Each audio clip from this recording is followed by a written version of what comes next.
Hello, everybody. Welcome to the Crypto Business Podcast brought to you by TokenMinds. I'm your host, Rob, director at TokenMinds. We are a creative engineering company in the NFT and crypto space, helping businesses all over the world with their NFT and blockchain development, marketing, and token sale strategy. In this podcast, we're discussing any blockchain topic that is relevant for entrepreneurs and businesses. Today, I'm talking to Jen from Acquire.Fi. Hi, Jen. Welcome. Thank you for being here. Hey, thank you, Rob, and thanks TokenMinds for having me here. Yeah, really appreciate having you here. So let's dive into the first question. So first, maybe you can do like a quick introduction about who you are for the audience.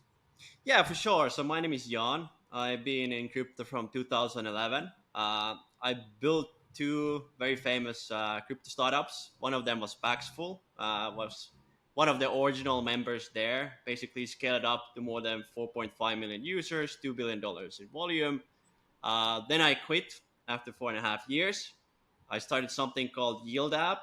Yield App is one of the biggest yield aggregator out there. Was there for 2 years, scaled it up to more than $500 million assets under management.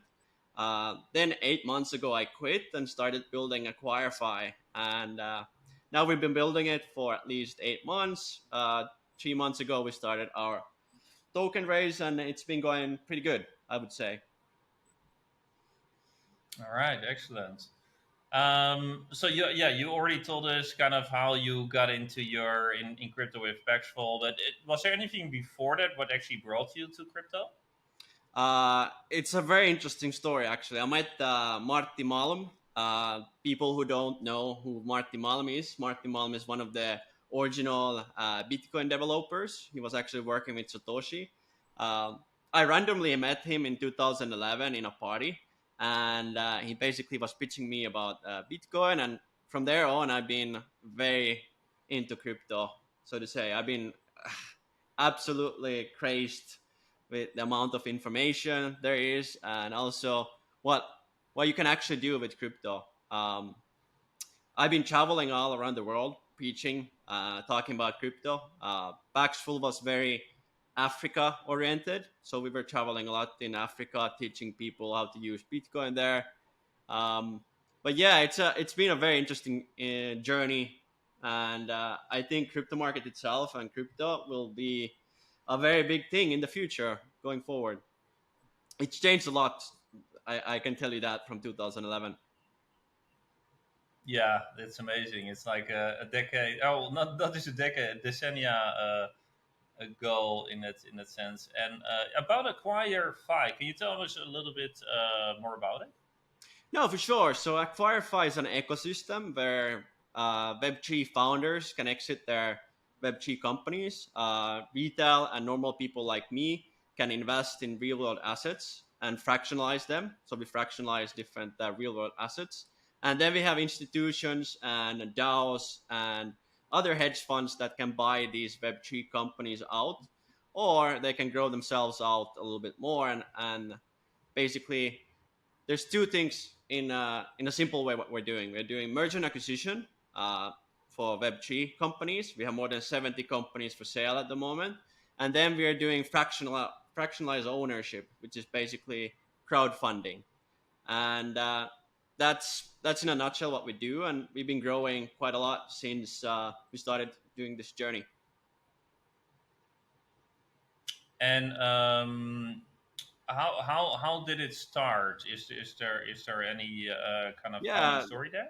yeah. That's a good question. So during my time at Yield App, as I've been in the space for such a long time, I know a lot of different founders.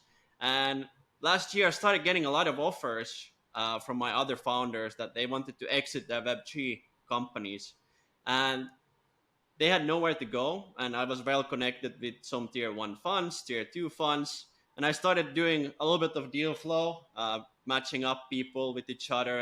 And from there, I saw the possibility and I wouldn't say possibility, but I saw the market need that there should be an open order book where people could post their Web3 companies online and sell it. And second of all, I started getting a lot of real world asset offers, like luxury cars, luxury watches, and so forth. But me myself, those some of these offers are very high level, which means that it costs a lot to acquire a very luxurious watch. So I started a little bit to ask my friends if they would be interested in basically pulling in to these offers. And from there on, I've been focusing on building Acquire.Fi and building those two things together. All right, and what are your well other experience in crypto and NFTs?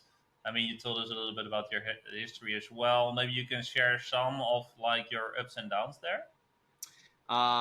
For sure. So I've been an angel investor for a long time. I have my own VC group that I talk to often.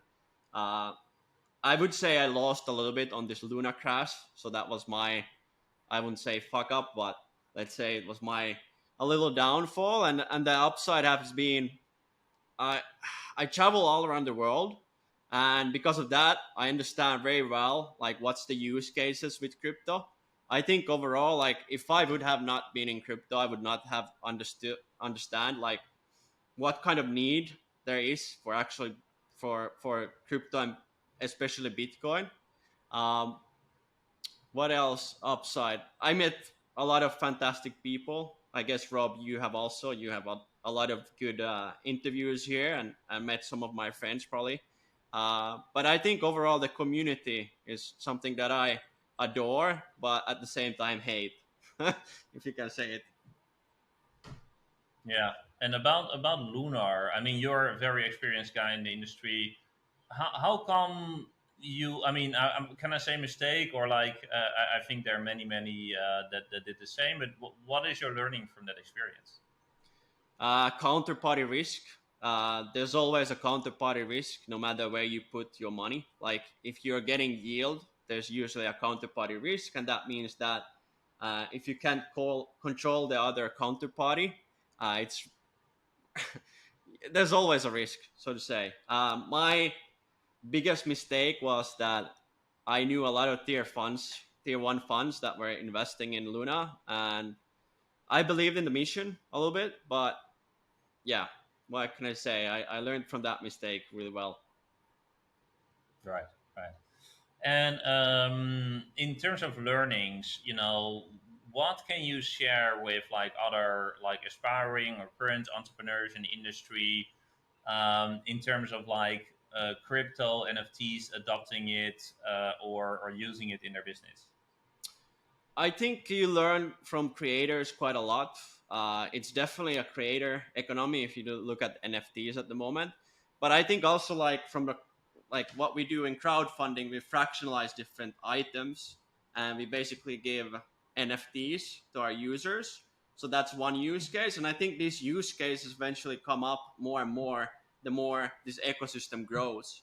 Um, I don't think you should be shy as an entrepreneur or a founder. You should be trying out different things. You should try out different methods to grow your community and ask from the community feedback. Because if you have a very strong community and you can get that feedback, you can build a very product market fit product right away, which I think is very important.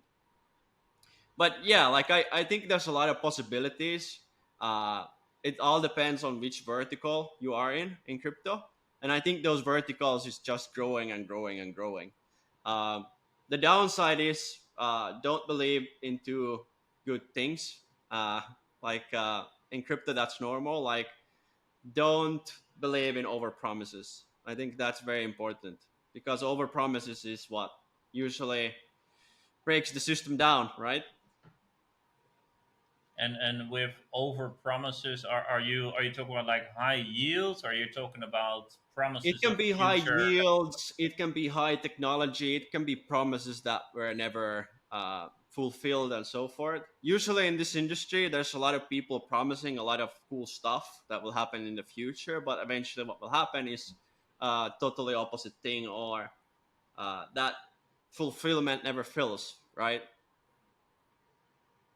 Right, right. Kind of the roadmaps that most projects have. They have obviously a lot of future plans. So, what about your own future plans? Anything that you have in mind, or like is kind of like we can look forward to?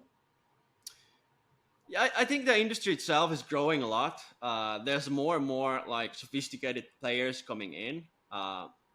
I think from myself, personal point of view, I'm learning a lot from new players from traditional finance. But at the same time, I would say like there's still these original people like OGs from 2011, 2012, 2013 that's seen it all. And despite the beer market, there's a lot of good players growing and building. And I would say like the biggest thing that I learned from looking at behind the scenes and looking back is that beer market is where when you actually build stuff, and then on the bull run you start to market it like as much as possible.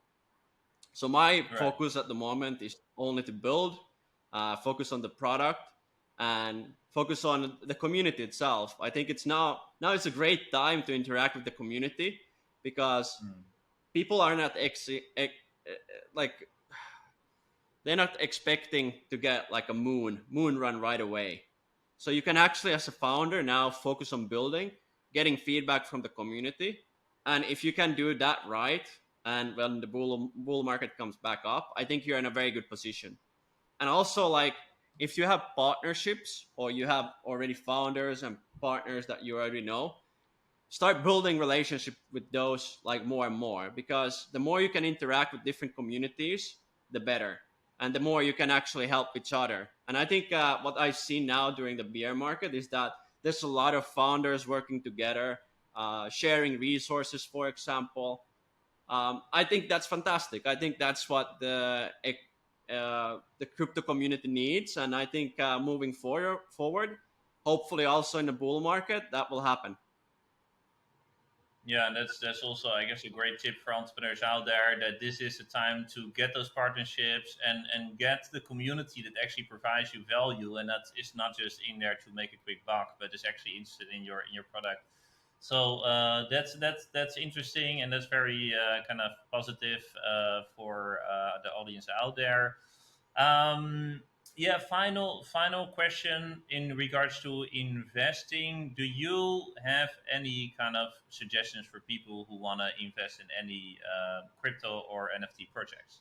Yeah, I would say like this, like uh let's talk first of all this investment. Like me myself, I invested in BTC, Ethereum, and then I have some other uh I wouldn't call them shit coins, but let's say other altcoins. I am along BTC constantly. Like I'm a full believer of Bitcoin. I think what we saw with Tornado Cash, with them basically putting up OFAC lists and so forth, that will be a normal moving forward. And I think Bitcoin is something that can resist, I wouldn't say the countries or limitations, but it's something definitely that will be here in the future. And knowing a lot of tier one funds and knowing a lot of, let's say, hedge funds, BTC is going to be there. Like they're betting big on BTC, and behind the scenes, there's a lot of OTC deals happening. It's also the most liquid market from all the three top coins, even more than Ethereum. And yeah, I would, if I would invest in something, I would have a big position on BTC and rest in Ethereum and some other coins. On the NFT side, I think collectibles are the ones that are gonna be very good, like Bored Ape Club. Um, I think Doodles maybe gonna be there. I think all of these brands that have already, let's say, a seat. When I say seat, I mean they have already that community in the Web 2 era, and if they can integrate that Web 2 community into Web 3, those are going to be the ones that I would bet on. Like for example, Coca-Cola. That's something. Nike, for example, I think Nike had the biggest sale on branding side so far. All these are gonna eventually come to Web3, and if you can find these like very well-known brands, that are going into NFTs. I think that's a very good bet. Just like the recent Starbucks NFT, right? Yeah. That they're rolling. Yeah, it's Unfortunately, like I do see some of them like wanting to just cash out or cash on this NFT idea. But I think there's some really good gems, and if you can actually find a really good brand that respects their community, I think those are the winners, because NFTs eventually are all like community ways of building your communities. right. Yeah, what I understood so far is that it's like a kind of a loyalty system that they're applying. Obviously, Starbucks is doing a lot with loyalty. They do the stamps forever. They know people love it. So I think that's one of their ways of using NFTs. Yeah, very interesting. Thank you so much, Yen. Really appreciate it. And thanks everybody for listening and watching. Goodbye. Hey, thank you, Rob, and thank you for having me here.